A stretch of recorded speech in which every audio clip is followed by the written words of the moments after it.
When Prince William, the future king, utters a sentence that sends tremors through Buckingham Palace, "I'll abdicate. Before I let Harry return," the world gasps.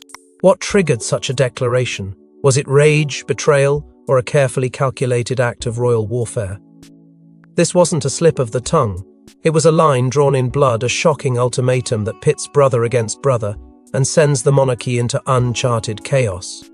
Before we go deeper into what this really means for the royal family, make sure to subscribe so you don't miss a single update. The moment the statement leaked, headlines across the globe exploded with disbelief. "Prince declares war on his own blood," screamed one. Another read, "The monarchy shattered from within." The press wasn't exaggerating.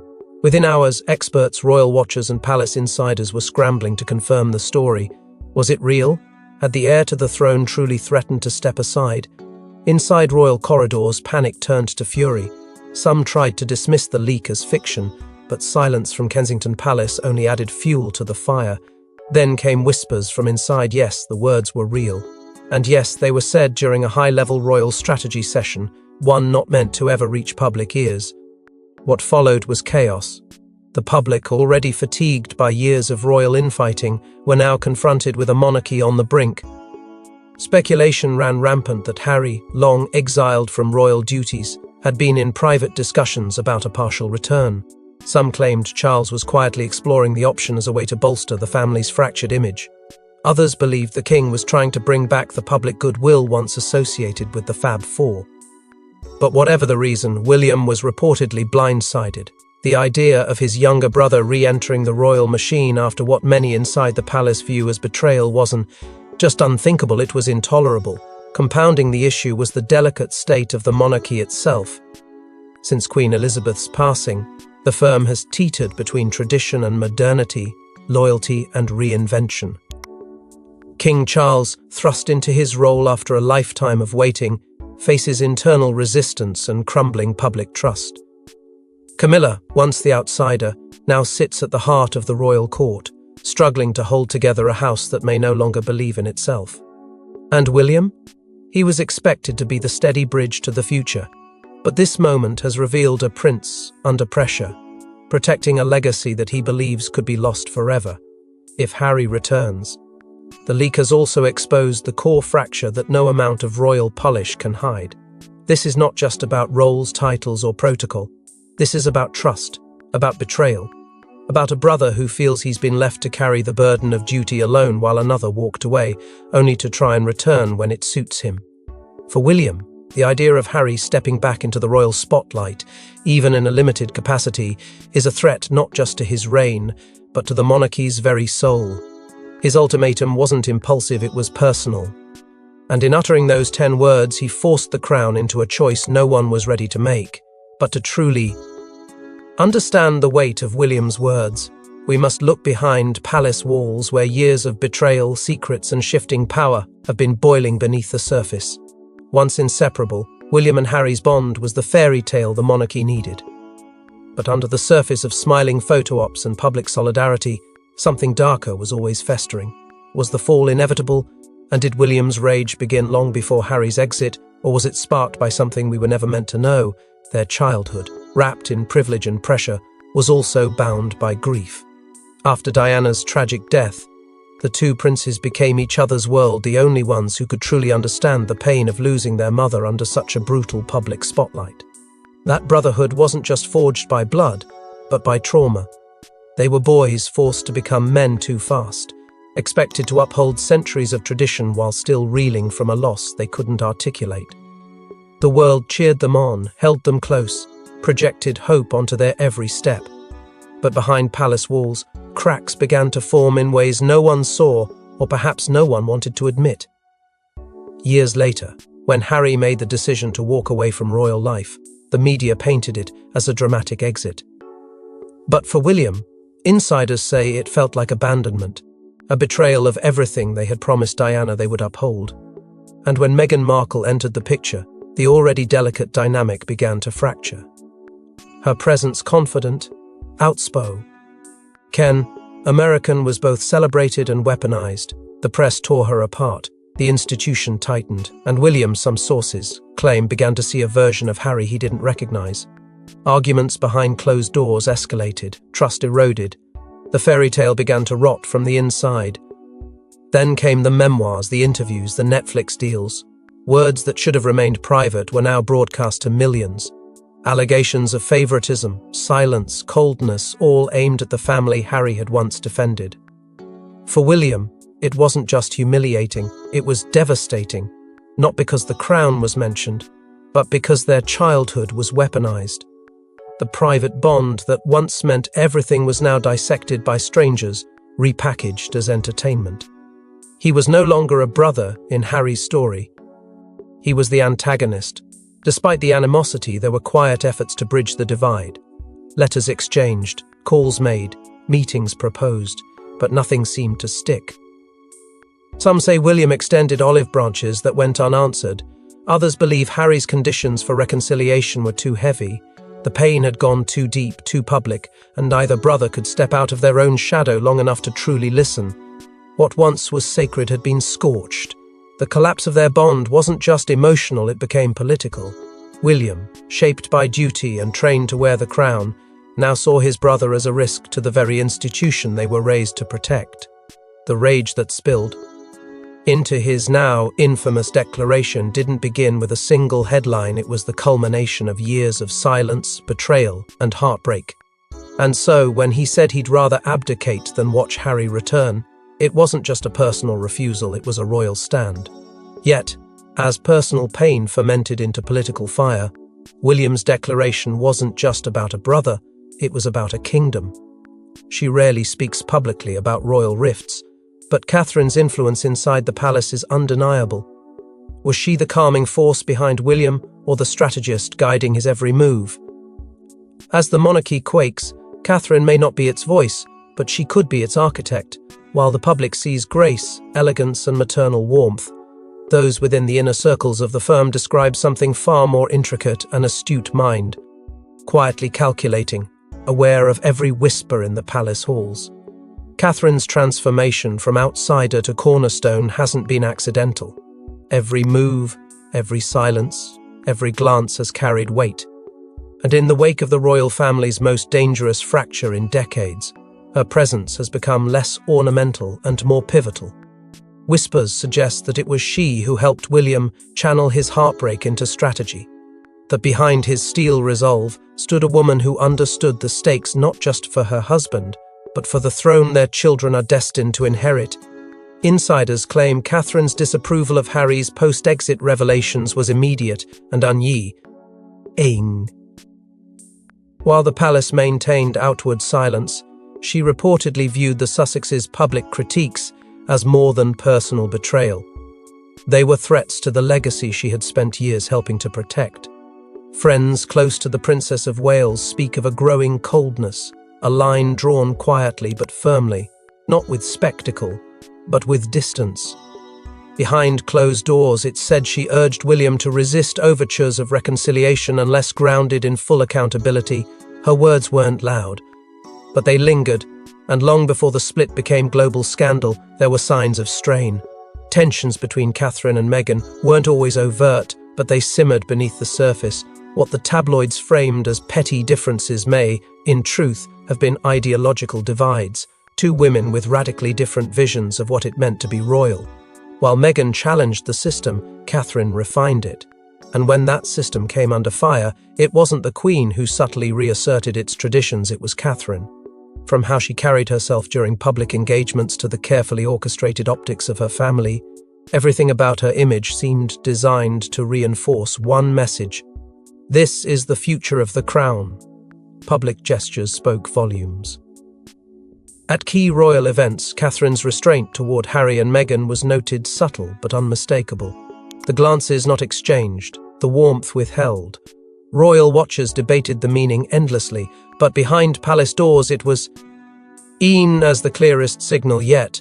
The Sussexes were no longer part of the inner royal circle, and behind that quiet wall stood Catherine, determined to keep it intact. Those close to the firm believe she played a decisive role in stabilizing William's standing, especially as his father navigated the early turbulence of his reign. While others faltered, Catherine's loyalty to the monarchy and to its future never wavered. This wasn't about revenge. It was about preservation. Catherine understood that chaos breeds vulnerability, and she would not allow the monarchy, nor her husband, to be weakened by sentiment. Her strength was never in shouting. It was in silence, fortified, deliberate, and absolute. Her influence didn't come through titles or speeches, but through the one person at the heart of this storm, William.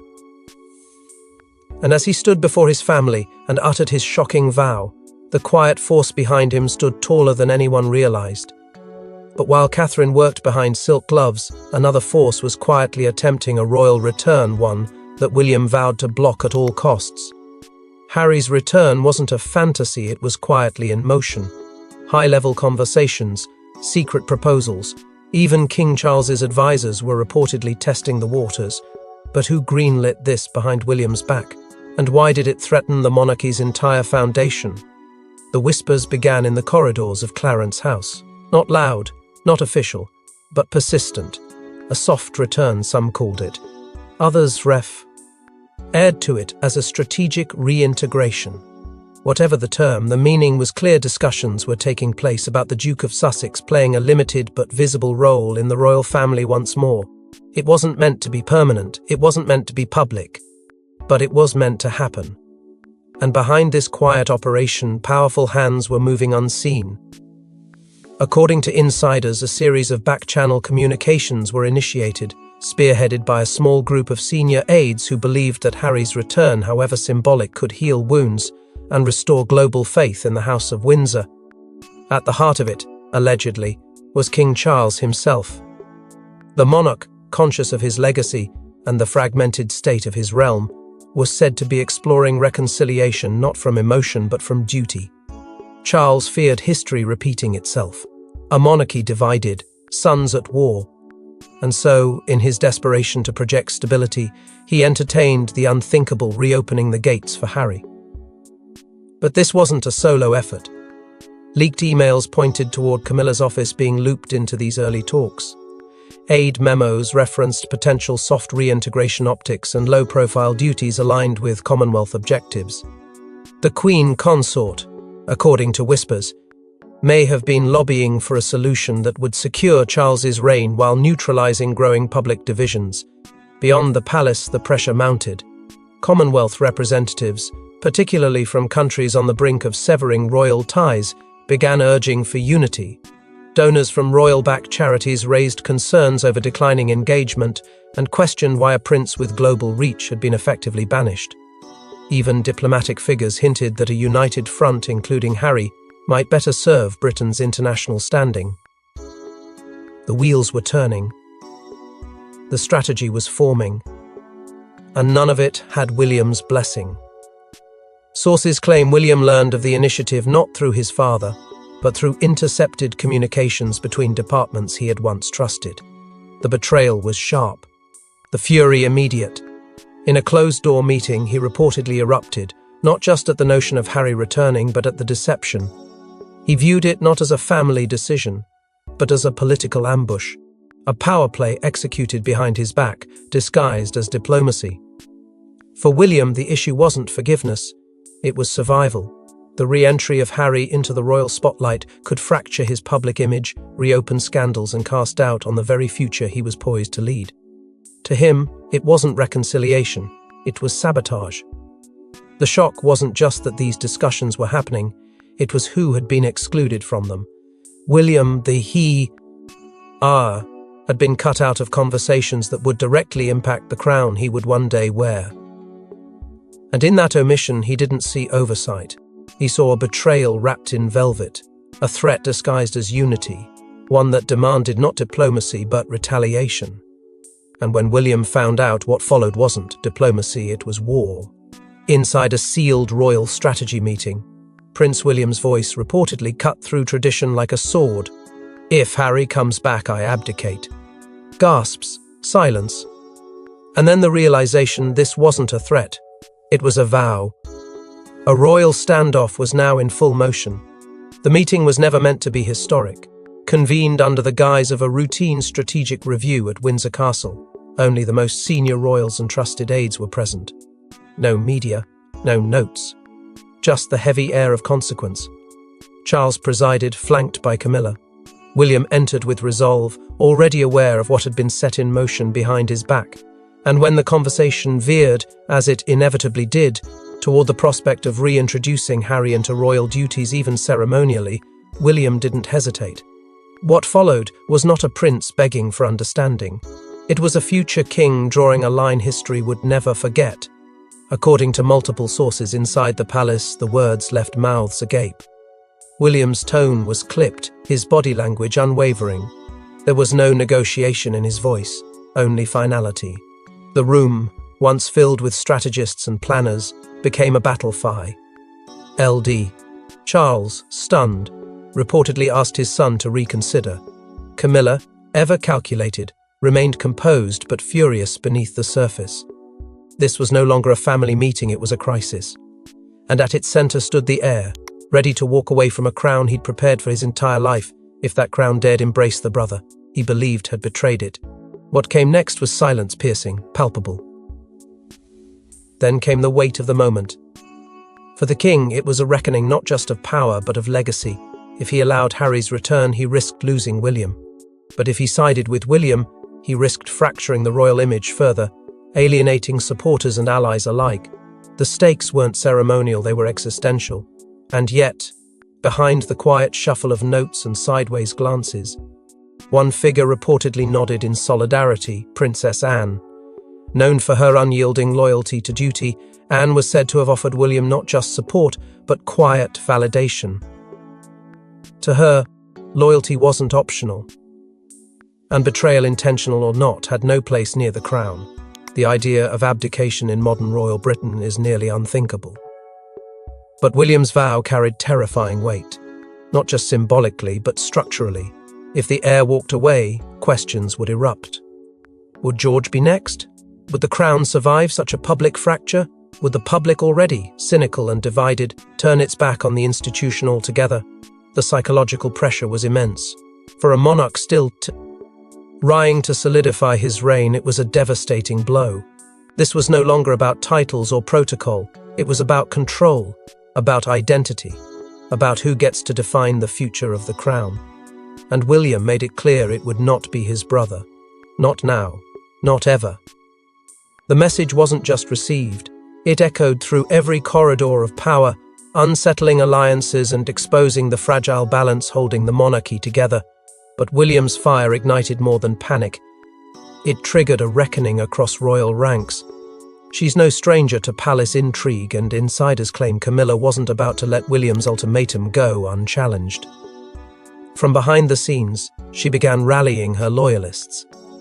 But was this about protecting Charles, or reasserting her own dominance in a kingdom slipping from her grasp? What followed William's explosive declaration wasn't silence. It was a strategic mobilization. Camilla, who had spent decades transforming from royal pariah to queen consort, understood exactly what was at stake.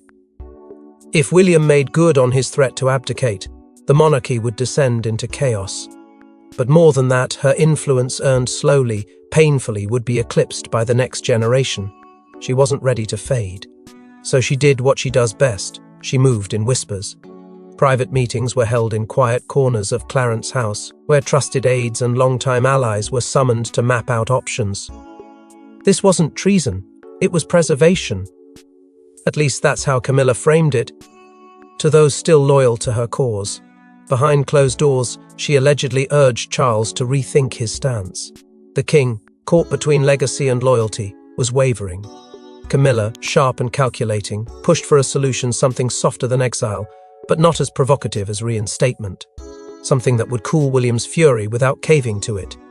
She knew her husband's weaknesses, his longing for unity, his distaste for confrontation, and she played them like a master tactician. But those close to the throne could see what was happening. Camilla wasn't just protecting Charles. She was defending her own place in a monarchy that was beginning to shift its axis toward Catherine. Leaks soon began to drip into the press, carefully placed, never traced back. Subtle narratives emerged painting Catherine as distant, even cold, while Camilla was framed as the bridge builder. the maternal figure seeking reconciliation. Royal correspondents began noting a generational chill in palace corridors, fueling quiet public sympathy for the older queen. But within the firm, these tactics landed like daggers. Tensions between Camilla and William, once merely strained, turned into icy detachment during public appearances. Observers noted the lack of eye contact, the separate arrivals, the forced smiles. Camilla, always poised, maintained her veneer, but insiders knew she saw the writing on the wall. And what troubled her most was the shadow cast by Catherine. The younger woman's grace, restraint and growing influence had unsettled Camilla more than she let on. In private, it's said she confided her fear that if William prevailed, her legacy would be reduced to a footnote. Catherine's children would inherit the monarchy. Catherine's image would define the crown's future, and Camilla, who had once clawed her way through scandal to sit beside the king, would quietly be forgotten. To her, this wasn't just about a family dispute. It was a battle for relevance, for remembrance. So as the palace simmered in the aftermath of William's declaration, Camilla doubled down not through confrontation, but through control. She adjusted headlines, whispered into Charles's ear, and clung to every thread of power she could still grasp. She wasn't done yet, not by a long shot. And in her mind, William's fury couldn't be the final word, not while she still had breath, allies, and a throne to protect. But as the older generation plotted and postured, a new royal voice would soon explode into the storm one few expected to take a side. She's still young, but her presence already commands attention. And when Charlotte made a subtle but powerful gesture during a public appearance, the nation took notice. Was this a child's innocent moment, or a silent allegiance with seismic implications for the throne's future? At a time when the monarchy seemed poised on the edge of implosion, it wasn't a king, a queen, or even a prince who briefly steadied the realm. It was a little girl with a quiet sense of awareness beyond her years. Princess Charlotte, only a child in the eyes of most, stood beside her mother during a high-profile royal engagement. Cameras captured the instant, a soft but deliberate moment where she clutched Catherine's hand tightly and turned her face away from Camilla. It lasted seconds. But in the world of monarchy, seconds speak volumes. The gesture, innocent on the surface, was replayed across social media platforms, dissected by body language experts, and analyzed by royal watchers who called it everything from a snub to a proclamation. Whether intentional or not, it hit the nation like a thunderclap. Public sentiment erupted. "That's the future queen," read one viral post. Another wrote, "Charlotte knows where loyalty lives." The moment became a symbol of lineage, of allegiance, of shifting tides within a monarchy desperate for direction. It was as though, in that simple act, Charlotte had chosen her side. She wasn't looking to the reigning queen. She was anchoring herself to her mother Catherine, the woman many now see as the true heart of the crown's future. And as the storm between William and the rest of the firm escalated, Charlotte's subtle gesture was perceived not just as a moment of familial comfort, but as a quiet declaration of loyalty to a new era. Inside the palace, the ripple effects were undeniable. William was reportedly moved by the public's response, not just as a father, but as a future monarch himself. Seeing his daughter uplifted in the eyes of the people during such chaos gave him something rare clarity. He understood that the crown wasn't merely surviving on ceremony or titles anymore. It was surviving on symbolism, on emotional resonance. And Charlotte, in that one silent act, had offered both. She became a living reminder of what the monarchy could be, not fractured and feuding, but firm, dignified, and future-facing. The emotional pull of the moment struck deeply with the public.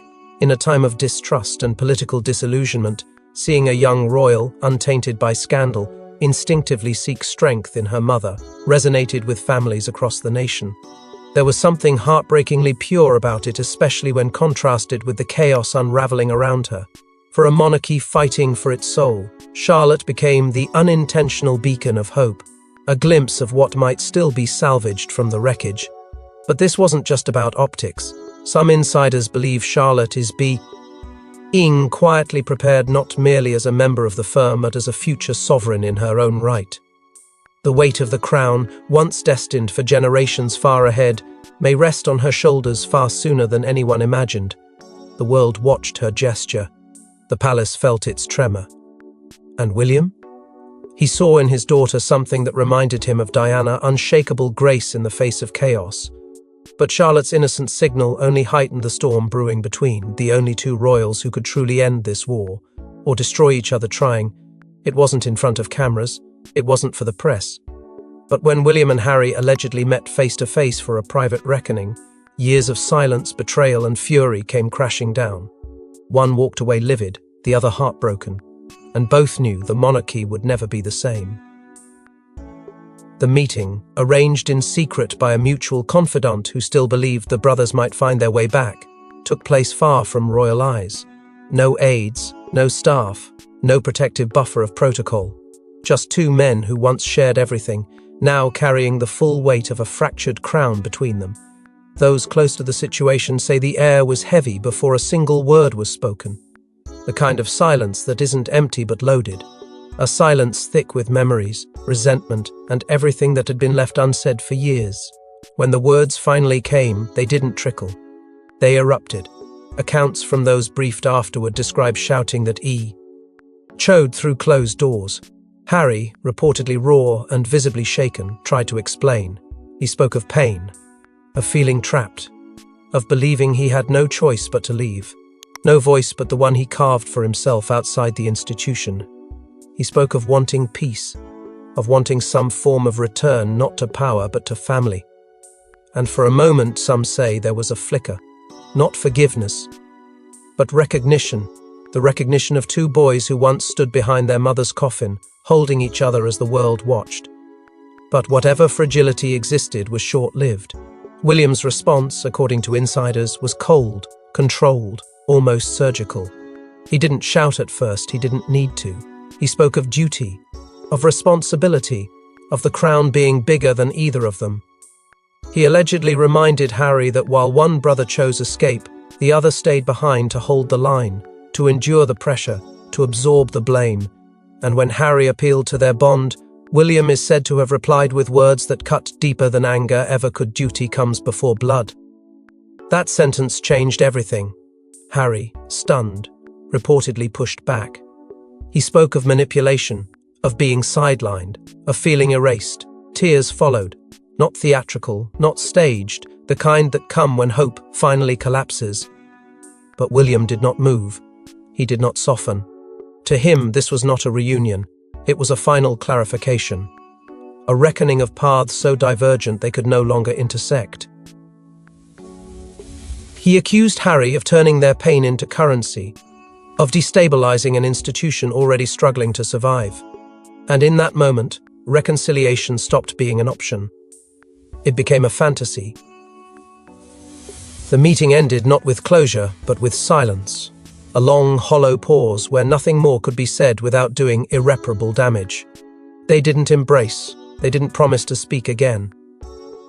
One source claims Harry reached the door and hesitated, as if waiting for something, anything, to stop him from leaving. It didn't come. William remained still, the future king, already separated from the brother he once protected with his life. Both men walked away, changed. Harry shattered by the finality of it. William hardened by what he believed was necessary. Neither celebrated, neither won. But both understood with terrifying clarity that a permanent line had been drawn, and that the monarchy, already trembling, had just lost the last fragile bridge between its two most famous sons. And just when it seemed the crown had reached its breaking point, an unexpected twist redefined the game. He watched his sons crumble under the weight of a kingdom. And then King Charles acted not with hesitation, but with finality. In a sealed royal decree that stunned insiders and shocked the world, the monarch made a choice that changed royal succession forever. For weeks, King Charles had been caught in a tightening vice on one side, the burden of duty and legacy on the other, the fracture of his own bloodline.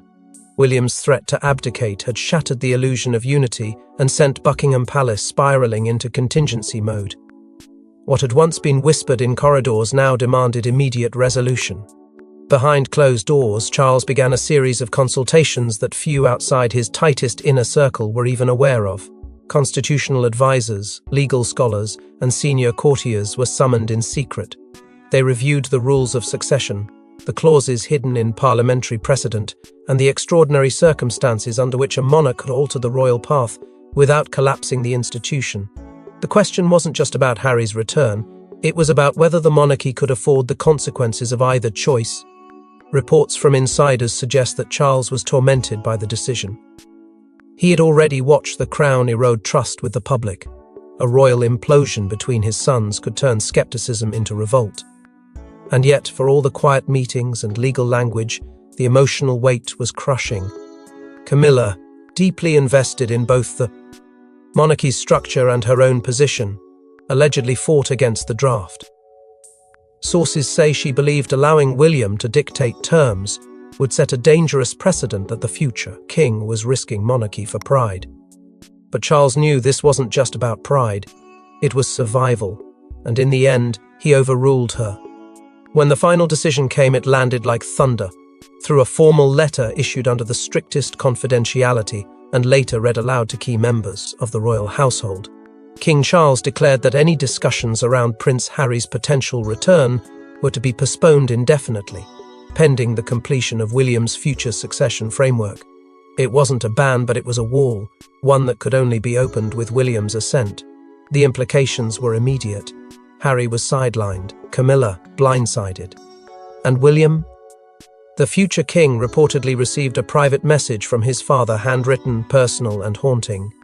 Insiders claim it was the first time Charles had spoken with such naked honesty about his fears, his regrets, and the pain of choosing between sons. William, often seen as the steel, was moved to tears. But even with the crown preserved, questions lingered. Had Charles protected the monarchy or simply delayed its collapse? The choice bought time, but at a cost. The royal family, already brittle, had been stretched to the edge of shattering. And though the public saw a line drawn in ink, those behind palace gates knew better. It was drawn in blood. A father had chosen the crown over reconciliation. A brother had been left in the cold. And a future king now bore more than just the weight of duty. He bore the knowledge that the throne had survived, but the family had not. As the royal family retreats once more behind gilded walls, the public is left with one haunting truth. The war for the monarchy may be quiet for now, but it is far from over. Thanks for watching. Please don't forget to like and subscribe, and we will see you in next one.